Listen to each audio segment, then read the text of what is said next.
चलिए देखिए, जो हम लोग भाग 5 पर बात कर रहे थे,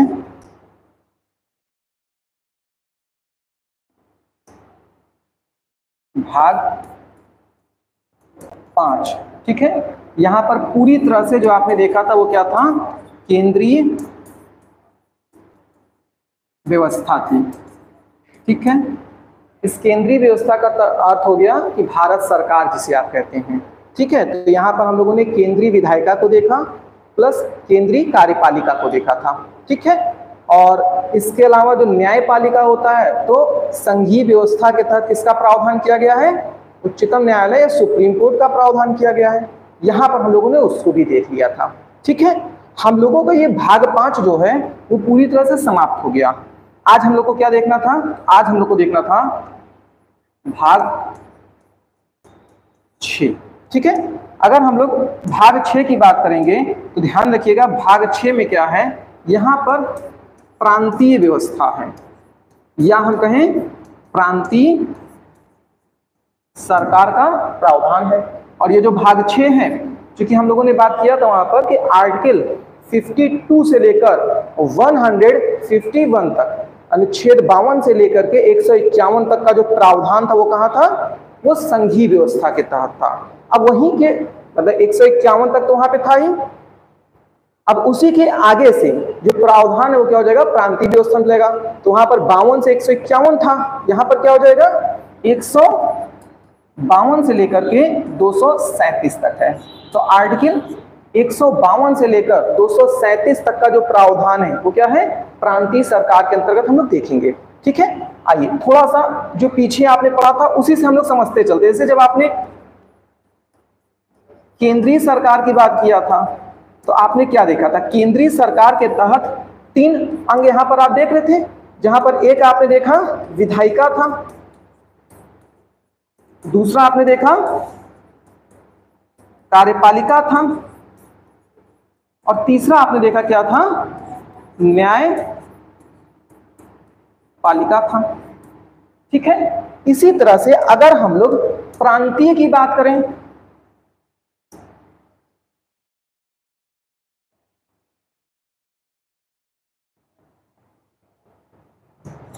अगर हम लोग यहां पर क्या करें, हम लोग प्रांतीय व्यवस्था की बात करें, नहीं प्रांतीय सरकार की बात करें, तो प्रांतीय सरकार भी क्या होगा, ऐसे ही गठित होगा।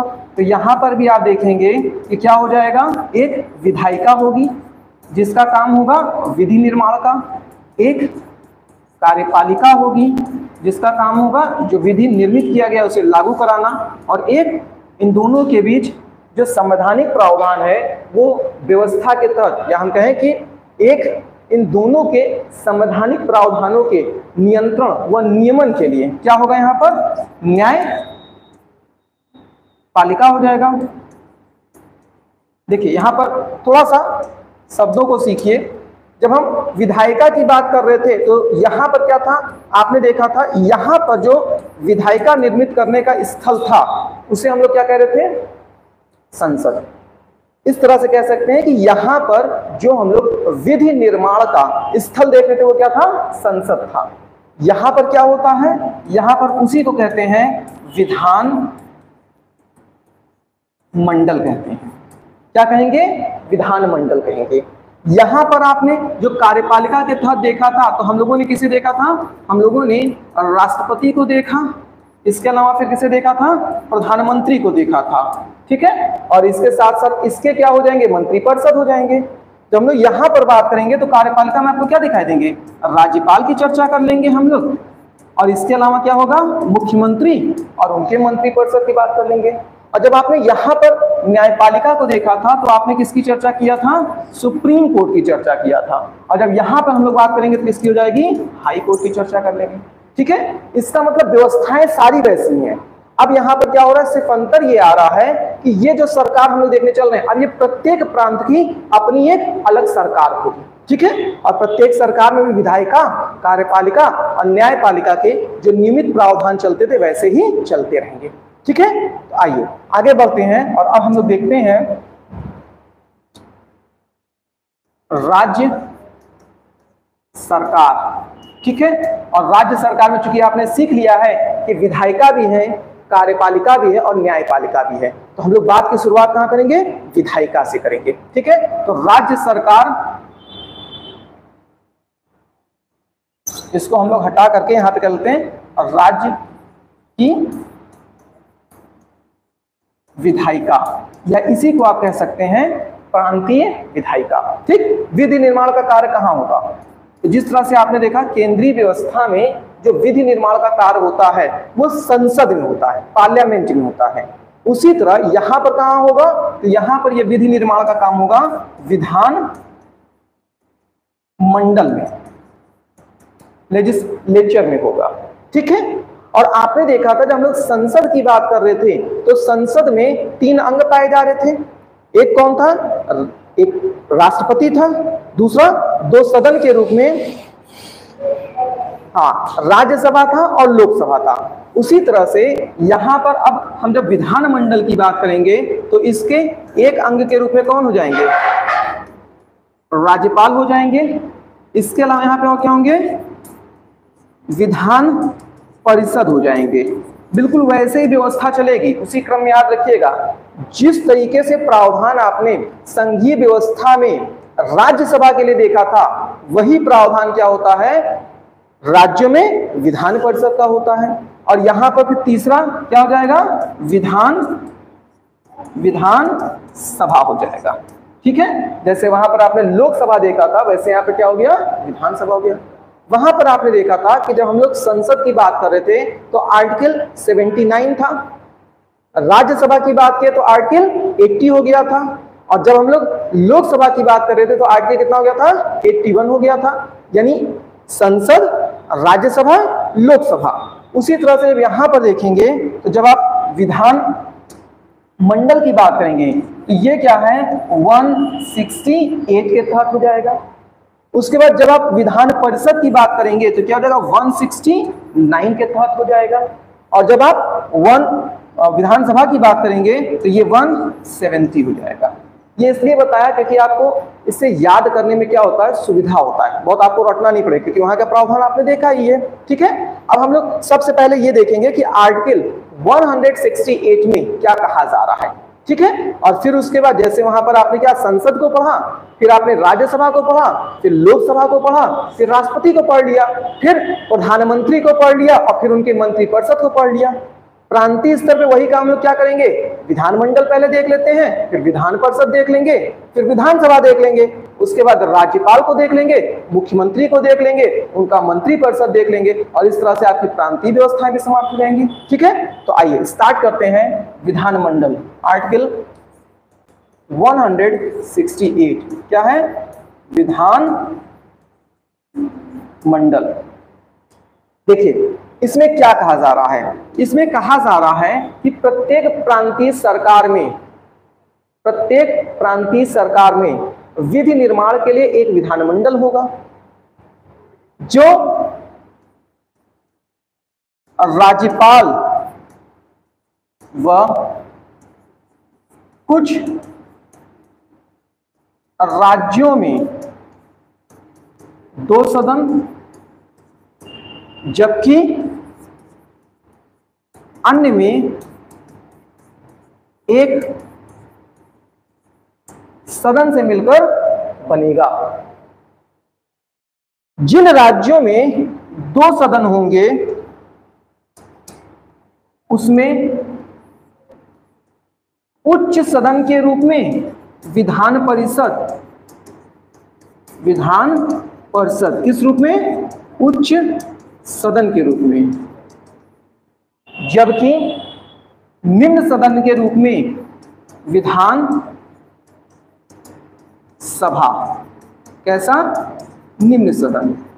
जबकि निम्न सदन के रूप में विधान परिषद होगा, और जिन राज्यों में एक सदन होंगे उनमें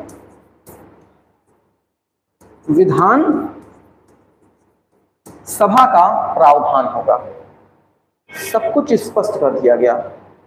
फिर से ध्यान दीजिएगा, यहां पर भाषा से ज्यादा आप उस चीज को प्राथमिकता दीजिए जिसको समझ करके आप समझ सकते हैं कि भाषा में क्या कहने का प्रयास किया जा रहा है। संसद में आपने पढ़ा था राष्ट्रपति वह दो सदन से मिलकर बनता है। एक सदन जो उच्च सदन होगा उसे राज्यसभा कहते हैं और जो निम्न सदन होगा उसे लोकसभा कहते हैं। यहां पर भी वही बात कह रहा है।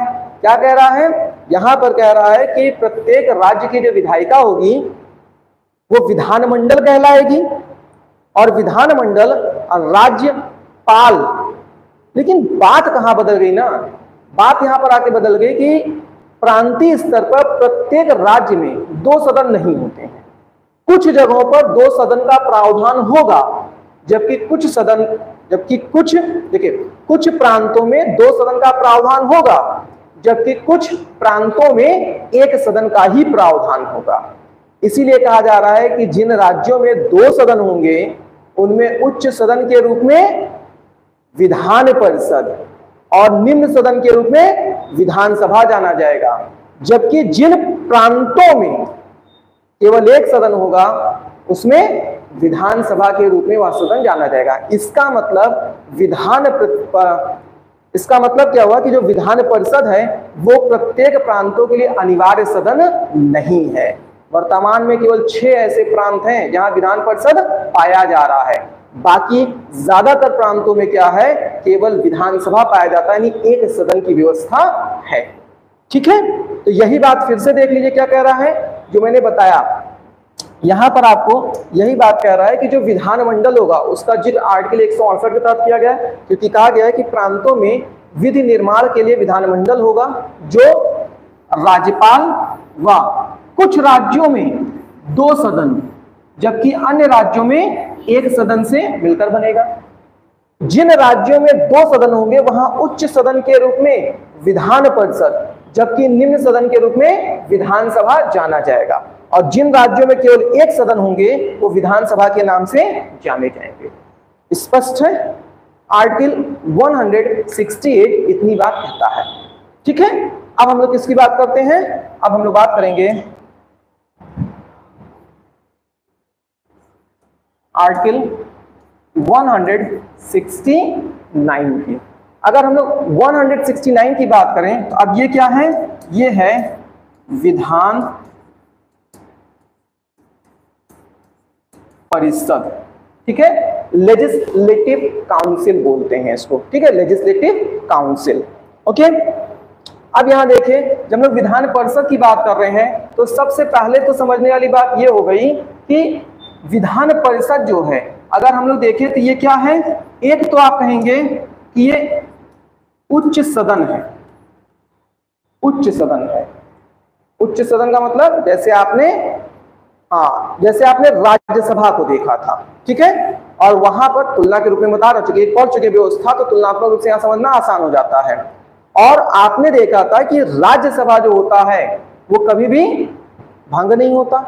तो उसी तरह से ये जो विधान परिषद है जहां कहीं भी पाया जाएगा ये कैसा सदन होगा? ये स्थायी सदन होगा। कैसा सदन होगा? स्थायी सदन होगा। स्थायी सदन होगा। और जिस तरह से आपने देखा था प्रत्येक 2 वर्ष में वहां 1/3 सदस्यों का क्या होता था, वो कार्यकाल समाप्त होता रहता था, वैसे ही व्यवस्था यहां पर भी चलती रहेगी। ठीक है, अब आइए देखते हैं कि आर्टिकल 169 कहता क्या है। तो ये बता रहा है विधान परिषद के गठन के बारे में। विधान परिषद का गठन, और ये क्या कह रहा है ध्यान समझिएगा। तो आर्टिकल 169 ये कहता है कि प्रांतों में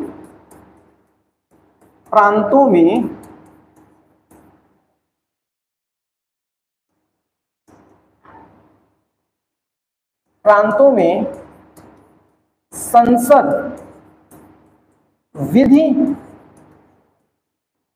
बनाकर विधान परिषद का सृजन व अवसान, इसका मतलब समाप्त करना,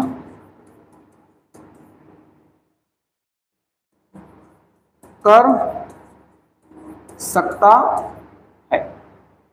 पहली बात कि क्या कह रहा है कि चूंकि आपने देखा कि विधान परिषद अनिवार्य सदन नहीं है, कुछ प्रांतों में हो सकता है, कुछ प्रांतों में नहीं हो सकता है। और व्यवस्था में क्या किया गया है कि जिन प्रांतों में विधान परिषद नहीं है वहां पर विधान परिषद को लाया जा सकता है, और जिन जगहों पे विधान परिषद है वहां की विधान परिषद को समाप्त भी किया जा सकता है। यही तो प्रावधान की बात कह रहा है। अब ऐसे में क्या यहां पर कह रहा है कि ये शक्ति किसके पास है? विधान परिषद के सृजन और उसको समाप्त करने की शक्ति किसके पास है? देखिए, शक्ति है संसद के पास। अब ये शक्ति का प्रयोग संसद कब करेगा? तो विधान परिषद का सृजन व अवसान कर सकता है यदि, यहां से ध्यान देखिएगा, यदि संबंधित राज्य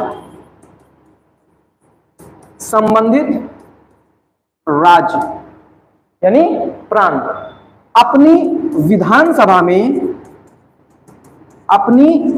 विधानसभा में उपस्थित व मतदान करने वाले सदस्यों की कुल संख्या का 2/3 जो कि सदन की कुल संख्या के आधे से अधिक हो। इसका मतलब विशेष बहुमत। ठीक है, यदि संबंधित राज्य की विधानसभा में विशेष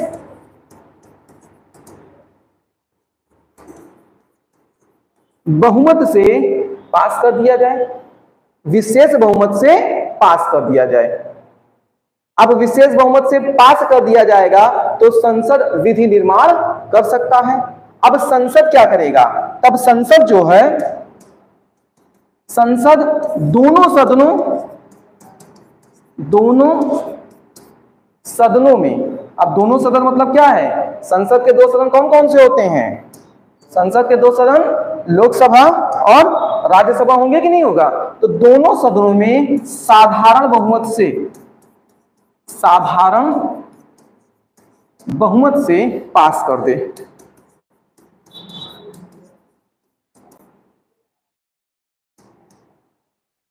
पास करते हैं। ये बात कुछ समझ में आई? इसका मतलब इसमें क्या कहने का प्रयास किया जा रहा है? इसमें बहुत कुछ कहने का प्रयास किया जा रहा है। सरल शब्दों में, किसी राज्य में विधान परिषद होगा या नहीं होगा, इसका अधिकार किसके पास है? संसद के पास है। संसद विधि बनाकर जिन प्रांतों में विधान परिषद नहीं है वहां पर उसका सृजन कर सकता है, और जिन जगहों पर विधान परिषद है उसको समाप्त कर सकता है। लेकिन संसद ये विधि जो है केवल अपने शक्ति का प्रयोग करके नहीं कर सकती है। इसका मतलब संसद यहाँ पर स्वतंत्र नहीं है। संसद इस विधि का प्रयोग तभी कर सकती है जब संबंधित राज्य पहले अपने के यहाँ के सदन में, जैसे मान लेते हैं दोनों सदन है तो दोनों सदन में पास करना पड़ेगा, और एक सदन है तो एक सदन में पास करना पड़ेगा। ठीक है, तो जैसे दोनों सदन होगा तो इसका मतलब हो सकता है विधान परिषद को हटाने की बात चल रही हो, और एक सदन होगा तो हो सकता है विधान परिषद लाने की बात हो रही, तो विधान परिषद है ही नहीं तो एक ही सदन में हमको पास करना पड़ेगा। तो इसीलिए यहां पर विधानसभा कहा गया, विधान परिषद नहीं है। ठीक है, इसका मतलब क्या है कि संबंधित राज्य के विधानसभा में यदि विशेष बहुमत से विधान परिषद के सृजन या समापन का प्रस्ताव पास कर दिया जाता है, तब संसद जो है साधारण बहुमत से अपने दोनों सदनों में बिल को पास करके आवश्यकता है समाप्त करने की तो समाप्त कर सकता है, या मांग सृजन करने की हुई है तो सृजन कर सकता है। इसका मतलब मांग किसे करना पड़ेगा? प्रांतीय विधानसभा को, और तब जाकर के संसद उस पर अपनी प्रक्रिया द्वारा अंतिम, जो आप कह सकते हैं जामा होगा, वो पहनाएगा या अंतिम निर्णय लेगा। ठीक है, अब ये सारी बातें कहां कह रहे हैं? ये कह रहे हैं आर्टिकल 169 में, और इसीलिए आप देख रहे हैं कि जो विधान परिषद है वो अनिवार्य सदन नहीं है, कहीं है तो उसको समाप्त भी किया जा सकता है। ठीक है, इतना क्लियर है? अब आइए हम लोग बात करते हैं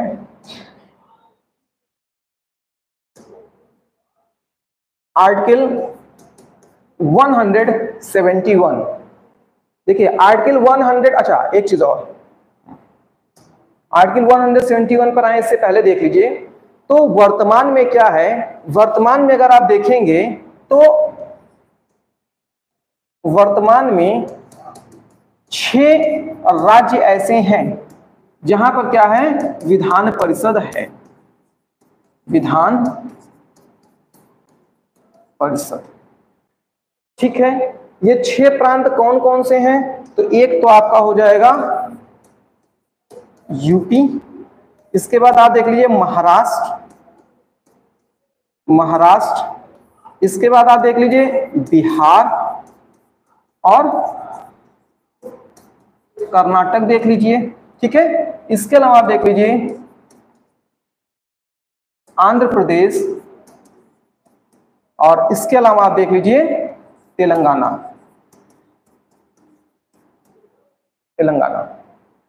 ठीक है। अब ये मैं क्रम से क्यों लिखा हूं, ध्यान रखिएगा। अगर हम विधान परिषद के सदस्यों की बात करते हैं तो विधान परिषद में सदस्यों की संख्या सबसे ज्यादा कहां पर है? ये सबसे ज्यादा सदस्य संख्या जो है वो उत्तर प्रदेश में है। कितने हैं? 100 सदस्य हैं। तो उत्तर प्रदेश में कितने हैं? 100 सदस्य हैं। महाराष्ट्र में कितने हैं? 78 है, ठीक है। जबकि जब हम बिहार की बात करते हैं तो यहाँ 75 है, और कर्नाटक की बात करते हैं तो यहाँ भी कितना है? 75 है, ठीक है। और इसी तरह से अगर हम लोग आंध्र प्रदेश की बात करते हैं, आंध्र प्रदेश में ये 58 है, और जो तेलंगाना है उसमें कितने हैं? 40, ठीक है। तो फिर से देख लीजिए, उत्तर प्रदेश में 100, महाराष्ट्र में 78, बिहार और कर्नाटक दोनों में 75 हैं, आंध्र प्रदेश में 58 है, और तेलंगाना में कितने हैं? 40 हैं, ठीक है। अब टोटल कितना हो रहा है?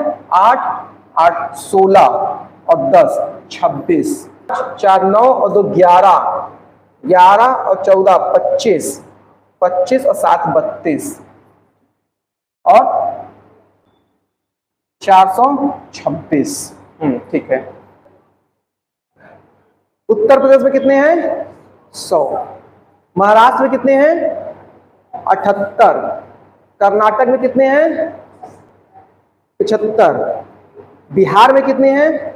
75, आंध्र प्रदेश में कितने हैं? 58, तेलंगाना में 40, और टोटल कितने हो रहे हैं? 426, ठीक है। इसके अलावा यहां पे ध्यान रखिएगा, आंध्र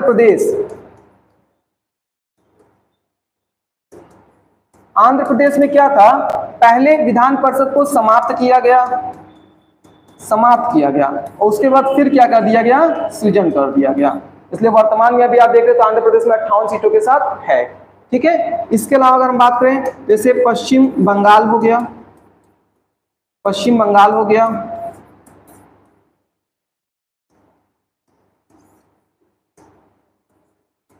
पंजाब हो गया,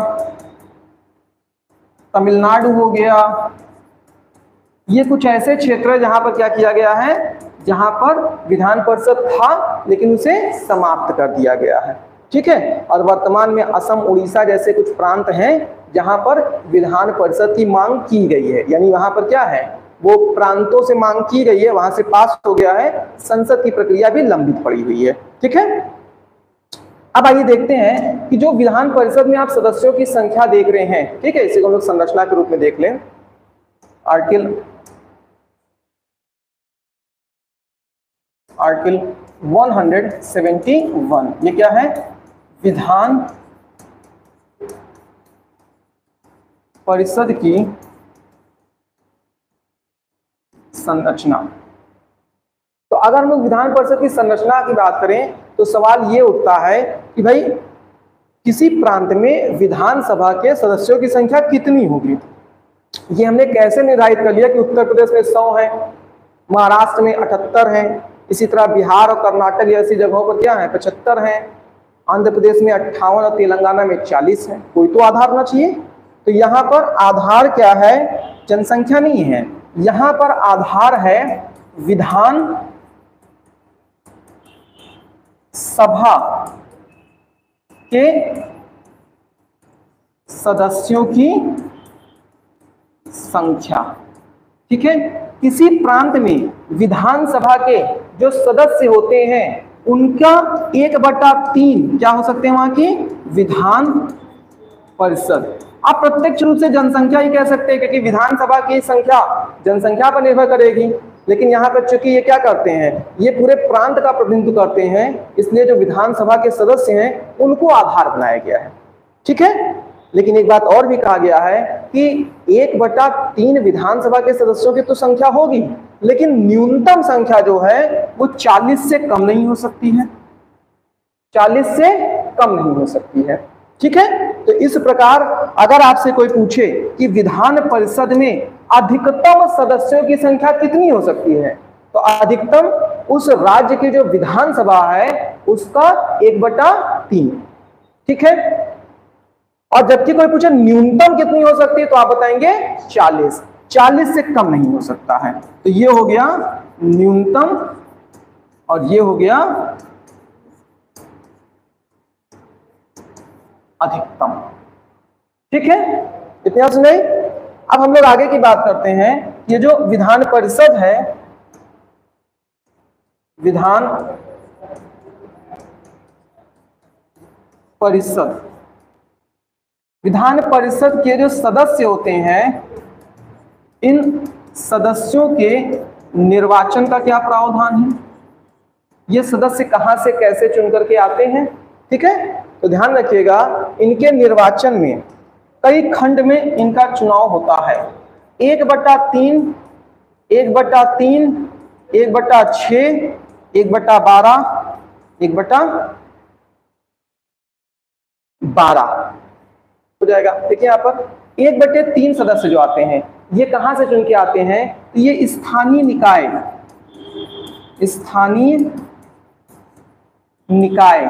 अब स्थानीय निकाय में क्या आता है, जैसे जिला बोर्ड हो गया, जिला बोर्ड हो गया, नगर पंचायत हो गया, नगर पंचायत, या हम कहें नगर पालिका आदि। इनके माध्यम से क्या होता है, 1/3 सदस्यों का निर्वाचन होता है, यानी इनका चुनाव होता है। जो निर्वाचक मंडल आप पढ़ते हैं उसका मतलब क्या हो गया कि कितने सदस्यों को मतदान करने का अधिकार है। तो 1/3 सदस्यों का जो चुनाव होता है वो चुनाव स्थानीय निकाय द्वारा होता है। ठीक है, इसी तरह से 1/3 सदस्य जो होते हैं, 1/3 सदस्य जो विधानसभा है, विधानसभा, इनके सदस्यों द्वारा चुने जाते हैं। ठीक, यानी जो विधानसभा के सदस्य होंगे वो 1/3 सदस्यों को चुनते हैं। ठीक है, इसके अलावा और क्या होगा, तो 1/6 सदस्य जो होते हैं वो क्या होते हैं, ये राज्यपाल द्वारा क्या होते हैं, मनोनीत होते हैं, मनोनीत होते हैं। जैसे जब आप संसद पढ़ रहे थे तो वहां मैंने बताया था ना कि राष्ट्रपति जो होता है वो राज्यसभा में 12 सदस्यों का क्या करता है, मनोनयन करता है या उनको मनोनीत करता है। निर्वाचित सदस्य नहीं होते, इनका चुनाव नहीं होता है। ठीक है, और वहां मैंने बताया था कि मुख्यतः ये किस क्षेत्र से होते हैं, विशेष क्षेत्र। विशेष क्षेत्र कौन कौन सा है, जैसे कला से हो सकते हैं, साहित्य से हो सकते हैं, विज्ञान से हो सकते हैं, समाज सेवा के क्षेत्र से हो सकते हैं। और वहीं पे मैंने बताया था कि लेकिन प्रांतों में जो राज्यपाल का मनोनयन का आप कह सकते हैं क्षेत्र है वो थोड़ा व्यापक है। क्यों, क्योंकि ये सहकारिता से भी ला करके रख सकते हैं। बताया था सहकारिता जो राज्य सूची का विषय होता है। ठीक है, तो वो 1/6 सदस्य यहाँ हो गए। अब 1/12 सदस्यों का निर्वाचन कहां से होता है, तो ये विद्यार्थियों द्वारा होता है। हो सकता है आप लोगों ने अपने कॉलेज वगैरह में कभी सुना हो। कैसे विद्यार्थी, जिन्होंने अपना ग्रेजुएशन, स्नातक कर लिया हो, कब, 3 वर्ष पूर्व। इसका मतलब लगभग 3 साल पहले, लगभग क्या पूरा 3 साल, मतलब 3 साल पहले, यानी जो भी अपना स्नातक कंप्लीट कर लिया 3 साल, जिसको भी अपना स्नातक कंप्लीट किए हुए 3 साल हो गया है वो क्या कर सकता है, वो जाकर के उस चुनाव में भाग ले सकता है। तो 1/12 सदस्य वहां से चुन करके आते हैं। और 1/12 सदस्य कहां से आते हैं, तो अब ये आते हैं शिक्षकों द्वारा, शिक्षकों द्वारा। और ऐसे शिक्षक जो कम से कम 3 वर्ष का अनुभव रखते हो, यानी उनकी नियुक्ति को कम से कम 3 वर्ष हो गया हो। थोड़ा टुकड़ों में आ रहे हैं विधान परिषद के सदस्य। ठीक है, तो पहली चीज तो विधान परिषद के सदस्यों की संख्या कितनी होगी, तो उस राज्य के विधानसभा के सदस्यों की कुल संख्या का 1/3, न्यूनतम 40 हो सकती है। ठीक है, अब ये कहां से चुन के आते हैं, तो 1/3 स्थानीय निकाय द्वारा आते हैं, 1/3 विधानसभा के सदस्यों द्वारा चुन के आते हैं, 1/6 राज्यपाल क्या करते हैं, मनोनीत कर देते हैं, और 1/12 विद्यार्थियों द्वारा, स्नातक विद्यार्थियों द्वारा चुने जाते हैं, और 1/12 शिक्षकों द्वारा। दोनों में 3 वर्ष का प्रावधान है, 3 वर्ष का अनुभव दोनों के पास हो चुका हो। ठीक है, तो देखिए आसान नहीं है, थोड़ा सा दिमाग लगाइएगा। 1/6 पहले कर लीजिए, ये कौन हो गए, ये राज्यपाल द्वारा क्या हो रहे हैं, मनोनीत हो जा रहे हैं। अब उसके ऊपर थोड़ा ज्यादा वाला कर लिए, 1/3 और 1/3 दो बार कर लिए, और इसके नीचे कम वाला कर लीजिए, 1/12 1/12। ये जो ज्यादा सदस्यों वाली संख्या है तो ये स्थानीय निकाय द्वारा आ जा रहे हैं, स्थानीय निकाय, और ये किसके द्वारा, विधानसभा के सदस्यों द्वारा। और जो कम वाले हैं वो एक विद्यार्थियों द्वारा चुने जा रहे हैं, विद्यार्थियों द्वारा, और एक शिक्षकों द्वारा। और इन दोनों में क्या है, 3 वर्ष कम से कम अनुभव हो जाए। और विद्यार्थी कैसे हैं, जो अपना ग्रेजुएशन कंप्लीट कर चुके हो। ठीक है, स्पष्ट इतना। हाँ, गवर्नमेंट टीचर ही रहेंगे यहाँ पर ना, सभी शिक्षकों को नहीं। आइए अब देखिए यहाँ पर, अब हम लोग विधान परिषद से जुड़े कुछ और देखते हैं, जैसे विधान परिषद का कार्यकाल।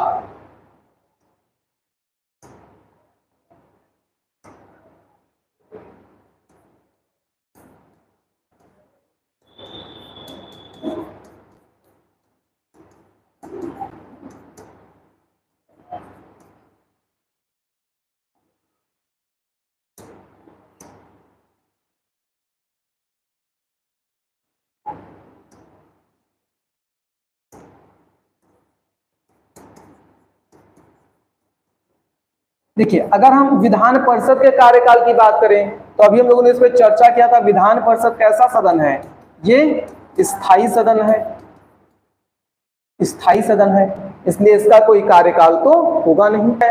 अगर कोई सदन स्थायी सदन होता है, इसका मतलब क्या, ये कभी कभी भंग ही नहीं होगा। और अगर हम बात करें तो विधान परिषद के सदस्यों का अगर कार्यकाल पूछा जाए, सदस्यों का कार्यकाल, तो यहां पर जैसे राज्यसभा के सदस्यों का कितना था, 6 वर्ष था, वैसे यहां पर भी 6 वर्ष होगा। ठीक है, तो 2 शब्द ध्यान रखिएगा, फंसिएगा नहीं। विधान परिषद जो है स्थायी सदन है, लेकिन अनिवार्य सदन नहीं है। जिस प्रांत में होगा वहां अनवरत काम करेगा, कभी भंग नहीं होगा, लेकिन प्रत्येक प्रांत में ऐसा जरूरी नहीं है। तो इसलिए हम कह रहे हैं कि ये अनिवार्य सदन नहीं है, कहीं पर होगा कहीं पर नहीं होगा। और स्थायी सदन इसलिए है कि जहां पर है तो वो बिना भंग हुए लगातार चलता रहेगा। ठीक है, अब हम लोग बात करते हैं योग्यता की। योग्यता, तो योग्यता में जैसे आप सभी चीज जानते हैं, भारत का नागरिक होना चाहिए, लाभ के पद पर ना हो ना, मतलब पागल या दिवालिया ना हो, सदन का सदस्य बनने योग्य हो, सारी बातें तो चलती ही रहेंगी। मुख्य बात यहाँ पर क्या है कि अगर कोई योग्यता की बात करें तो वो है उम्र। कितनी होनी चाहिए, 25 और 25। अरे राज्यसभा के सदस्यों की उम्र कितनी थी, तो वहां पर तुलना रखेंगे ना, जहां पर जनता के प्रतिनिधि आएंगे वहां पर 25 रखिए। राज्यसभा के सदस्यों की उम्र जो है वो 30 वर्ष थी, यहां पर भी कितनी हो जाएगी, 30 वर्ष होगी। ठीक है, अब इसके अलावा दूसरा इसी में देख लेते हैं।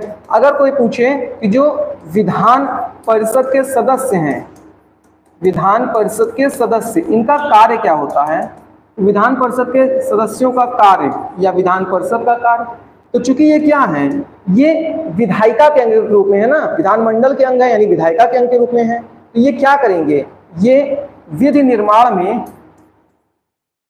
विधि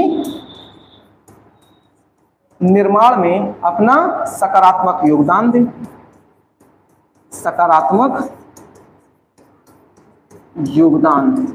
तो इनका कार्य क्या है, विधि निर्माण में सकारात्मक योगदान देना। ठीक है, अच्छे से अच्छा कानून बनाने का प्रयास करें। अब इसके अलावा ध्यान रखिएगा कि यदि किसी प्रांत में विधान परिषद है तभी इसकी क्या होगी, कार्यप्रणाली जन्म लेगी, तभी ये कार्य करेगी। तो ऐसी स्थिति में ध्यान रखिएगा कि यदि किसी प्रांत में, अब जैसे मान लेते हैं कि विधान सभा द्वारा क्या किया गया, विधानसभा द्वारा किसी विधेयक को पास कर दिया गया, और यदि पास कर दिया गया है तो अब ये कहां पे पहुंचेगा, मान लेते हैं विधान परिषद में पहुंच रहा है, और यदि विधान परिषद में पहुंच रहा है तो विधान परिषद उसे अधिकतम 3 माह के लिए अपने पास क्या रख सकते हैं, सुरक्षित रख सकते हैं। 3 माह में अधिकतम इनको मतलब या तो बिल पास करना पड़ेगा, और नहीं तो ये क्या कर सकते हैं, ये पुनः विचार के लिए भेज सकते हैं, पुनः विचार के लिए किसके पास, विधान सभा के पास। अब यदि ये पुनः विचार के लिए विधानसभा के पास भेजते हैं और विधानसभा ने उसको पुनः पास कर दिया, तो ये क्या होगा, जब विधान परिषद के पास जाएगा तो अब ये उसे अधिकतम 1 माह के लिए सुरक्षित रख सकते हैं। 1 माह के भीतर उनको पास करना ही होगा।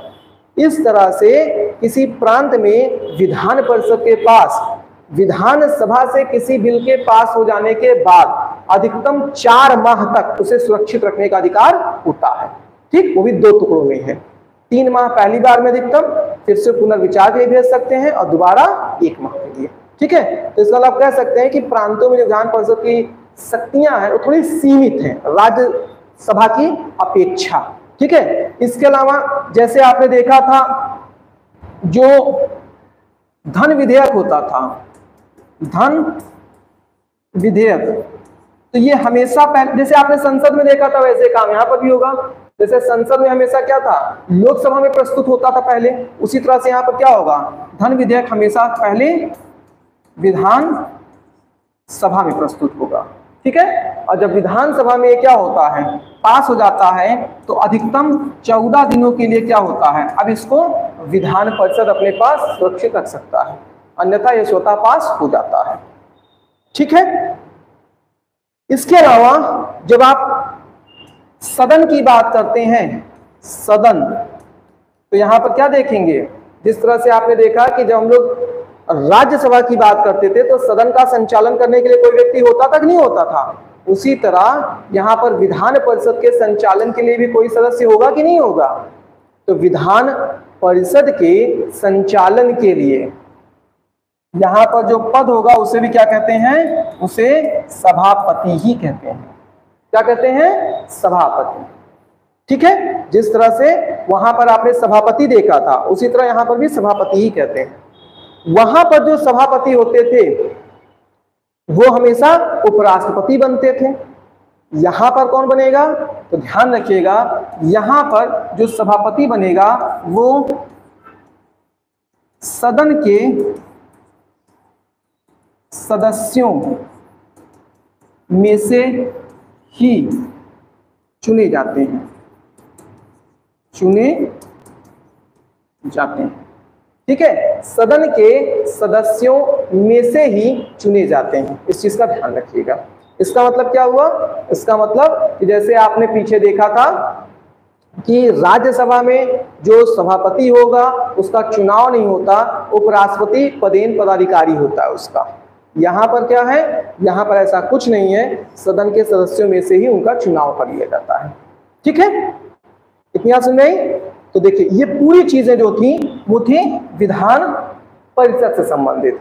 तो सबसे पहले हम लोग प्रांतीय विधायिका पढ़ रहे थे।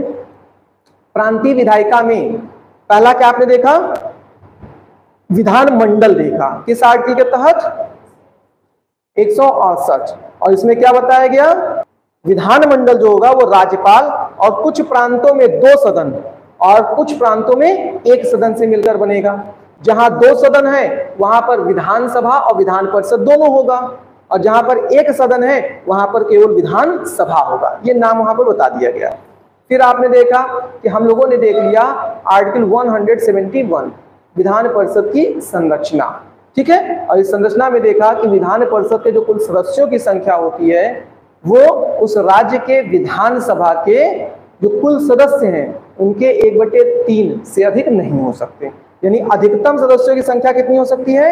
1/3, ठीक है। और न्यूनतम कितनी हो सकती है? 40 हो सकती है, ठीक है। इसके अलावा अन्य प्रावधान में आपने क्या देखा? वर्तमान में कुल कितने प्रांत हैं जहां पर विधान परिषद पाया जा रहा है? 6 है, ठीक है। सबसे ज्यादा विधान परिषद की सीटों की संख्या कहां है? यूपी में है। कितनी है? 100। और सबसे कम कितनी है? सबसे कम कहां पर है? तेलंगाना में। कितनी है? 40 है, ठीक है। इसके अलावा अन्य स्तर पर क्या बात की हम लोग कि जो इनका निर्वाचन होता है तो निर्वाचन इनका कैसे होता है? अलग अलग खंडों में होता है। पहले 1/3 सदस्य कहां से आ रहे हैं? विधान सभा के सदस्य चुनाव कर लेते हैं। फिर 1/3 सदस्य कहां से आ रहे हैं? 1/3 सदस्य कहां से आ रहे हैं? स्थानीय निकायों द्वारा या स्थानीय संगठनों द्वारा, ठीक है। फिर उसके अलावा 1/6 सदस्य कहां से आ रहे हैं? राज्यपाल के द्वारा मनोनीत हो रहे हैं। 1/12 सदस्य कहां से आ रहे हैं? हाँ, वो विद्यार्थियों द्वारा उनका निर्वाचन हो रहा है, ठीक है। और 1/12 अन्य सदस्य कहां से आ रहे हैं? शिक्षकों द्वारा, ठीक है। क्लियर इतनी चीज? चलिए, तो ये हम लोग का विधान परिषद समाप्त होता है, ठीक है। और इसके आगे कल हम लोग जो बात करेंगे तो बात करेंगे विधान सभा को लेकर के। ओके, चलिए, दैट्स ओवर।